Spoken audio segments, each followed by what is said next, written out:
Okay, today is April 20th in the year 2004. I'm Karen Herman with the Archive of American Television, and it is my great pleasure to be interviewing Roger King at the Peninsula Hotel in Beverly Hills, California.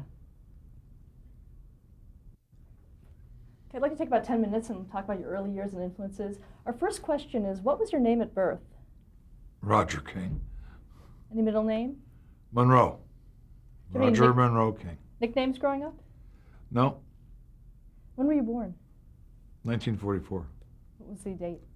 August 22nd, 1944. Where did you grow up? New Jersey. We lived a pretty eclectic life, though. We moved around a lot. What was your mother's name? Lucille King. Did she work? No. 6 children. That was work. And your father? His name? Charles King. What did he do? He was in radio and then went to television. Did your grandparents have any influence on your life as well? Well, actually, they had some influence.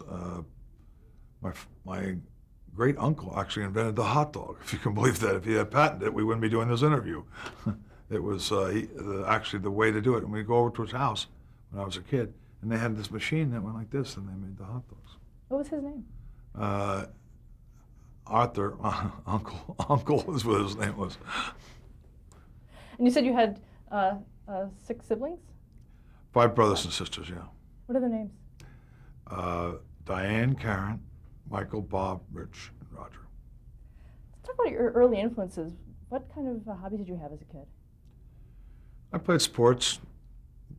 I liked cards and chess and bowling and pool and golf. I had a bunch of them. Were you interested in entertainment at all? Yeah, I always was interested. You know, my father owned Little Rascals. So when I say we grew up with them, I mean, when my father sold rejuvenated prints to a station, it was Mike and I cleaning them and splicing them. So, and we lugged those prints around for many years. So I had that influence. So were you in the business, the family business, right as a kid? Well, my father, we didn't get paid, but yeah, we had chores to do, and that was one of them. What was the name of the business? King World. Why did he choose that name, King World? Well, it wasn't an ego trip. It was King is our last name, and World, he did business around the world. And how successful was he? Well, you know, in radio, he was like one of the biggest, and when television came along, it literally, everyone thought it would take 5 or 6 or 10 years to beat radio, and it annihilated immediately.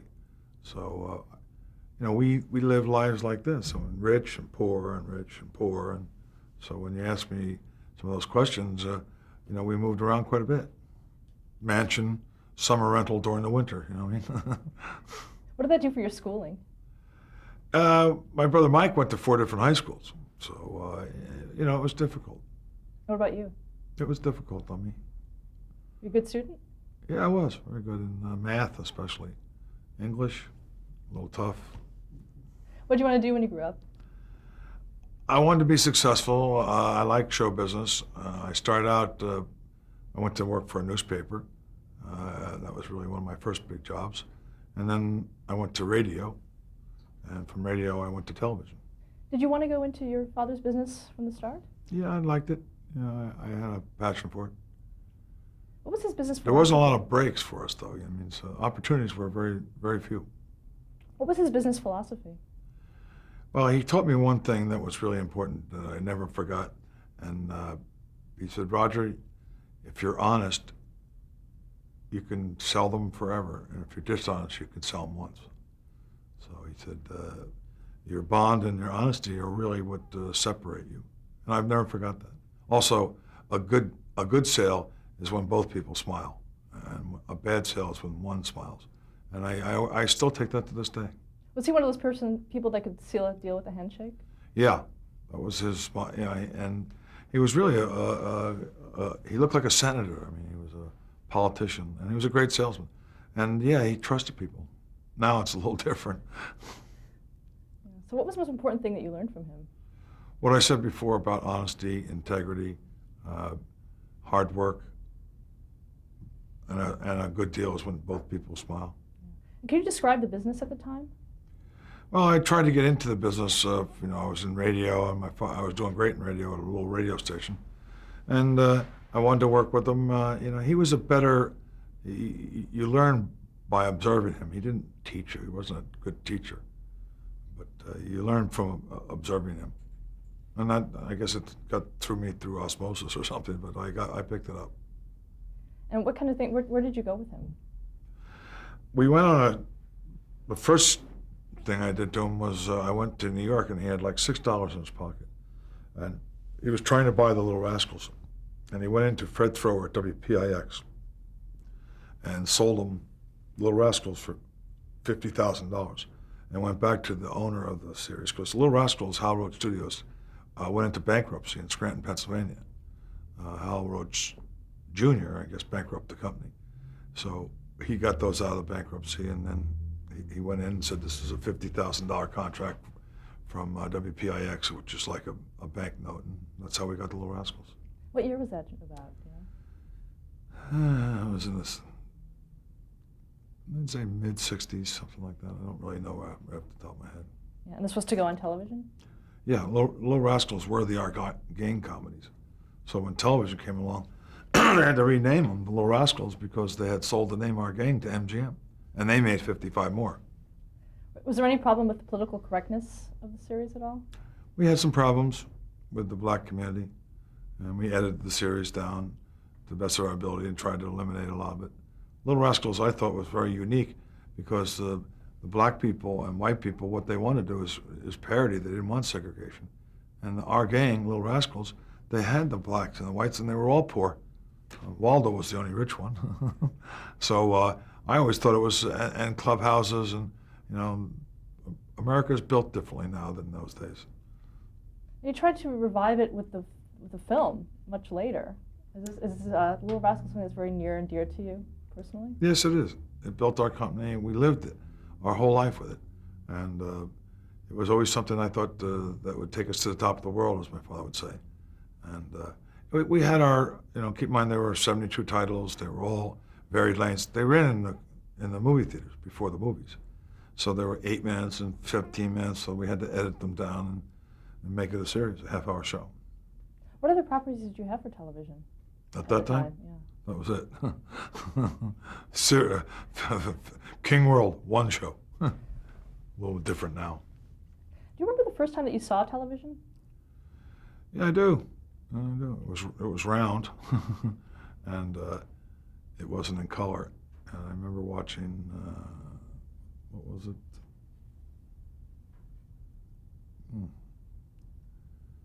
Clarabelle and Howdy Doody. And that was my original. And then they had the Wizard of Oz. And, you know, it was pretty amazing.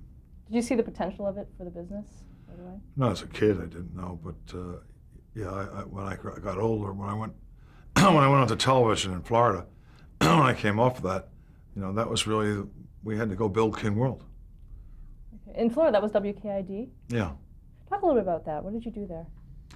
Well, I was originally a sales manager, and the station was in bankruptcy, the Allapattah Baptist Church in Chapter 11. So we went from, they had these movies, they ran on prime time, and they were going broke. So they put Spanish programming from 8 to midnight. And I bought the time from midnight to 6 in the morning. And I hired a host, and I went out and sold it, so independently to the station. And then my host got in trouble, and I became the host. So I was worked from midnight to 6 on the air in Miami. This is before cable. You had to get a hangar to get this station. It was Channel 51. And I became good at it. I was really surprised. I'll never forget the first interview I did. It was with Della Reese. We walked into the TV station. I had come from Bachelor's 3, which was a nightclub where she was performing. We were going to put her on the air, do an interview, and promote her. So I walk into the TV station, and my director tells me my host is in jail or something for some stupid thing. I went, well, who's going to interview Della? And they said, you. I said, me? I've never done one. So, make a long story short, I told Della, I said, Della, this is my first interview, and you're going to have to help me through this. And she did. She was really very sweet. And I thought you could see this. I was asking questions. And then after a while, I got really good at it. I had a production like this does. I had a budget of 0. And but I ran movies, The All Night Man, trivia contest, and If you're lonely, just call up if that's what you want to do. You want to talk about the movies and so on and so forth. And then after a while, we ran these movies so many times that I had a thing called Vote Theater.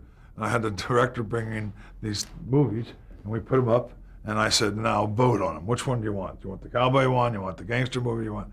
And they actually voted throughout. We ran Topper in between, half-hour shows in between the movies. So they voted for them. So I'd say, well, this is it. We got Bogey. And the director would come in and pick it up. And now I'd say, well, if you didn't vote for it and you don't like it, go to bed, but don't complain. So you were pretty comfortable in front of the camera. I was, yeah. I got to be comfortable. I was very nervous in the beginning. Now, how did you turn that station around? I went out in the marketplace, so I was on midnight to 6, and I had breakfast. And then I sold spots all day long to advertisers, and then I'd repeat it. So I would go into these advertisers, and they were expecting some flighty host, and I was a hard-driving salesman.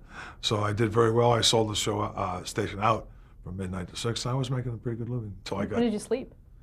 I would go around 4 or 5 o'clock in the afternoon, and I'd sleep to about 11 and repeat it. Okay, And so- we were only on in the beginning. We were only on for 2 days, then 3 days, then 5 days. So it took a little time to get up to 5. You said you were a hard-driving salesman. What do you mean? Well, I understood television advertising. I worked for a newspaper. I worked for a radio station. I worked for a national company, so I understood advertising.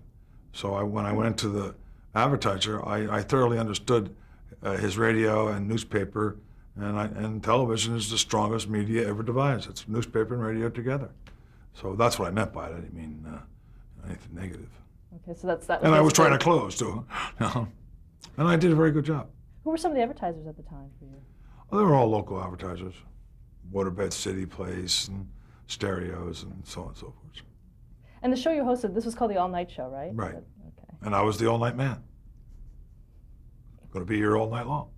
Okay. And from there, you went to your family's company? King World, yeah. Who was there at the time? My brother Mike.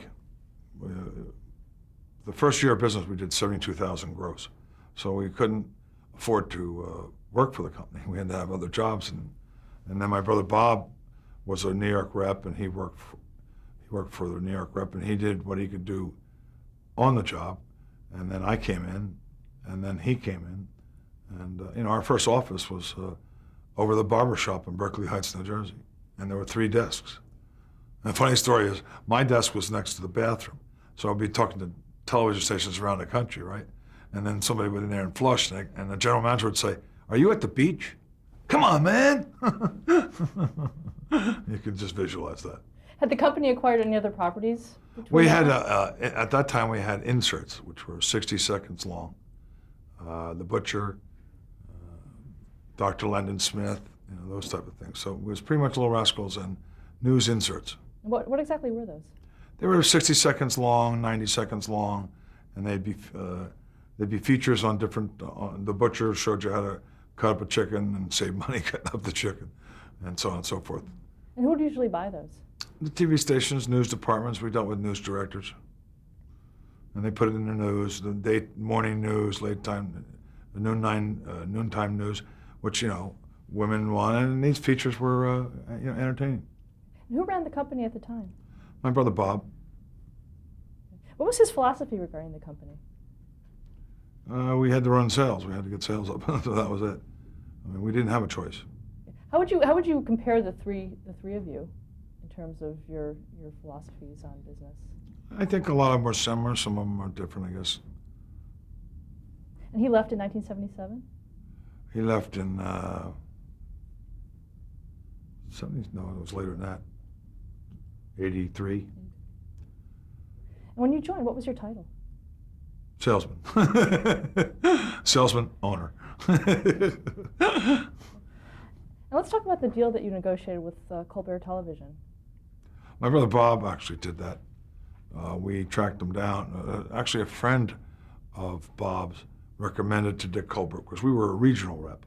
We represented the show east of the Mississippi, and we didn't have New York, some of the big major markets. So, and he had Joker's Wild, which was, in those days, it was checkerboard. That was what the government mandated to the television station. So each day you had a different program in Access. It's called Access Rule. And we came in, Colbert came in with Joker's Wild as a strip, meaning the show went Monday through Friday. So we took the show, and quite frankly, in a lot of respects, we learned a lot about the business through doing that, and with him. Old-time syndicator, and actually knew my father. And we learned a great deal. We learned a great deal from the stations. I mean, it was literally on-the-job training. Now, why do they need you? Why did they need me? Yeah, because if they were a syndicator, why? What did you? They didn't have a table? sales team, just him. It was literally we started with him in his infancy, and then the next show we got with him was he had Barry and Enright, Chuck Berry and Dan Enright, and as a matter of fact, there was a movie called Game Show, I think, on Quiz Show, and that was about Barry and Enright. And they had been through the scandals, and they went away for a while. Jack Berry bought some radio stations, and Dan Enright, I think, went to Canada and produced shows up there. And then when they came back, they realized Jack Berry was a very, very bright guy. And he said, how can you restrict me from being in, I own radio stations, licenses. And so that's how they came back on the air. Now, did you deal with them directly at all? I dealt with Dick Colbert, but them directly too. Yeah, I mean, it was a small company. And Dick had a lot of the sales, and he had some other people that did regional, and King World had a lot of the country. Talk about Dick Colbert personally and professionally. How was he to work with? I liked him a lot. He was a very bright guy. He was an unusual guy, a demanding guy, knowledgeable guy. He had been through not Filmways, some other old television, big companies. And, he was a pretty smart guy. What did you learn from him? You said you learned a lot of business. Well, I learned ethics. We went to stations now representing Monday through Friday programming, big television shows, Joker's Wild, Tic Tac Toe. And so, to these markets that we covered, we went from selling the Rascals and inserts to selling Joker's Wild and Tic Tac Toe. So it gave us more visibility, more power with the stations. They knew we knew the business, and we did know the business. And how'd you go about selling the shows? How did I go about selling them? Well, I'd go to the stations and show them why they should drop the checkerboard or buy my show. Did most of them agree right away, or? Well, I mean, I knew the advertising. I mean, selling television shows is quite an art form. It looks very simple, but it's really business. How much they make and the ratings, and you extrapolate that information, and then you get your share, and they get their share. Was there bartering at the time? There wasn't barter in the beginning, but they added it later on. The barter business really, I think the first show that took barter was Merv Griffin Talk Show. How successful were you at this? We were very good at it. We got to be very good. Who were the main buyers of the shows? Did you have specific regions? Major groups. Each market, people find that confusing, but each market has different owners and different rules. I mean, you have some owned and operated stations, and you have markets that don't have any. So, Cox and Westinghouse and so on and so forth. I mean, there's a lot of different big corporations. Why did you decide to seek your own properties after a while? Well, we were fired from Colbert Television Sales, which I celebrated on that night. My brother Mike did too. My brother Bob cried. But I kept telling my brother Bob, we are a big company to Detroit. They don't look at me as I'm as big as Paramount or Warner Brothers. I mean, we're a major company. And Wheel of Fortune was being canceled from the network. And we looked at Wheel of Fortune, my brother Mike and I and Bob, and we looked at about 5,000 rating books. And no matter where they put this thing, it kept building an audience. And when we got the show from Merv Griffin, it was canceled from the network that summer. And then it worked so well that the show they put on the air, oddly enough, it was the David Letterman show. Then they renewed this because that one collapsed. Now you're talking about Wheel of Fortune daytime. Yeah. Daytime? Well, that's when we took over, the syndicated rights to that. Now, how did you get those rights? My brother Bob went to Merv Griffin Productions and met with the president, Marty Schwartz, and we made him an offer, and then they shopped it in Los Angeles, and they couldn't get another syndicated. Nobody wanted a dumb game show, as they referred to it. But we knew at the time Family Feud was the #1 show. And Family Feud was not going to get beat by a sitcom or a magazine show. It would only be beat by a game show. So we learned that selling Joker's Wild and Tic-Tac-Toe. And, so we knew that information. We knew more than the other syndicators. So that's why they did it. Did you have to do a lot of convincing to Griffin's organization to get it? Yeah, there were some. I don't think they wanted a couple Irish kids from New Jersey, but they didn't have a big opportunity. And the show was canceled on the network. And when we launched Wheel of Fortune, we didn't have New York, LA, Chicago. We were missing those, so we couldn't take barter, obviously. And the funny thing is, we guaranteed them the production, so we gave them a check for $50,000, and we guaranteed the production, which we were King World, and we had done well then, but this was a big production. It would have taken all our money. So he had such good credit. They never sent us a bill. They just gave him credit. So and then by the time the bills started coming in, we had license fees coming in, and the show became a hit, and we got New York, LA, and Chicago, and it turned out to be the #1 show. Then we had Jokers. Probably not Jokers. We went from Wheel to Jeopardy, which was also Merv Griffin. Well, staying on Wheel of Fortune for a while, what rights did the Griffin organization sell you? The distribution rights. We were the distributor, sole distributor. And how involved were you Worldwide. how involved were you in the production aspects of the show? Not very much. We met with Bob Murphy, the president, was vice president, I guess, in charge of production. We influenced him because we were dealing with the marketplace. But primarily they produced it. And you were also dealing with the nighttime show, right? For that? We were only dealing with the nighttime show. The daytime show was theirs. Okay. So did you do anything different to create that nighttime show? On your There end? were some changes in the beginning, but in the beginning, the nighttime show, they gave away porcelain dolls, and when they won Wheel, the phrase or the puzzle, they went shopping. It wasn't cash. There was some, but they went shopping with the cash. And then now, if you look at it today, they give away it's all cash and with a few prizes. So it's dramatically different. Do you know where that shopping idea came from? It was Merv. Merv invented both of them. I think the original name of Wheel was going to be called Shopping something or other. It was not going to be called Wheel of Fortune. And I think he was in a casino and he saw the Wheel of Fortune wheel, and that's how he named it, but that's my opinion. Were you involved in the casting of Pat Sajak No, but we definitely endorsed them. and Vanna White? No, it was totally done by Merv Griffin. When did you know the show would be a We was a hit? influenced them on Jeopardy, though. Okay, we'll talk about that in a second. When did you know that the show was a hit for Wheel of Fortune? Came right out of the gate. The numbers, we tracked the numbers and they went up. And we built, I think, on 40 straight rating books.